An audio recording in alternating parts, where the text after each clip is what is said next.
Hall hadn't found any cheese yet, but as he ran through the maze, he thought about what he had already learned. He knew that when you change what you believe, you change what you do.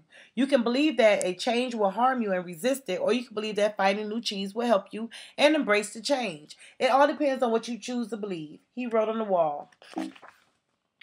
Hall knew he knew he would be in better shape now if he had dealt with the change much sooner and left Cheese Station C earlier. He would feel stronger in body and spirit, and he could have coped better with the challenge of finding new cheese.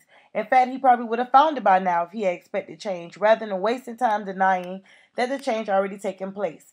He decided to proceed in the more unknown parts of the maze and found little bits of cheese here and there. He began to regain his strength and confidence. Hall just hoped he was heading in the right direction. He thought about the possibility that him would read the handwriting on the wall and would find his way. He wrote on the wall what he had been thinking about for some time. By now, Hall had let go of the past and was adapting to the present. He continued on through the maze with greater strength and speed, and before long it happened. When it seemed like he had been in the maze forever, his journey, or at least part of this journey, ended quickly and happily. He proceeded along the corridor that was new to him, rounded a corner, and found new cheese at Cheese Station N. When he went inside, he was startled by what he saw. Piled high everywhere was the greatest supply of cheese he had ever seen. He didn't recognize at all what he saw. Some kinds of cheese were new to him. When he wondered for a moment whether it was real or just his imagination, until he saw his old friend Sniff and Scurry.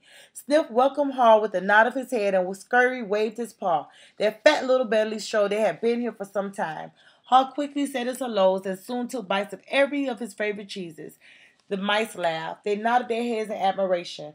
Then him jumped into the new cheese. When he had eaten his fill, he lifted up a fresh cheese and made a toast. Hooray for change!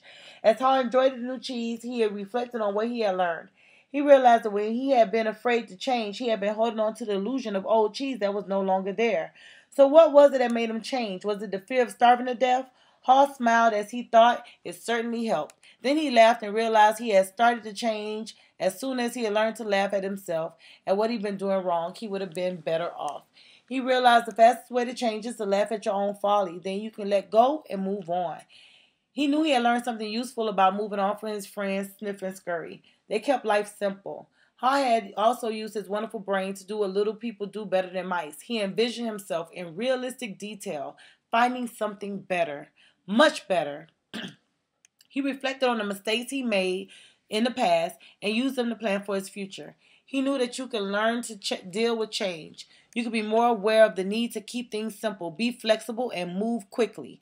You did not need to overcomplicate matters or confuse yourself with fearful beliefs. You could notice when a little change began so that you would be better prepared for the big change that might be coming. He knew he would need to adapt faster, for if you do not adapt in time, you may not adapt at all. He had to admit that the biggest inhibitor to change lies within yourself, and that nothing gets better until you change. Perhaps most importantly, he realized that there is always new cheese out there, whether you recognize it at the time or not, and that you are rewarded with it when you go past your fear and enjoy the adventure.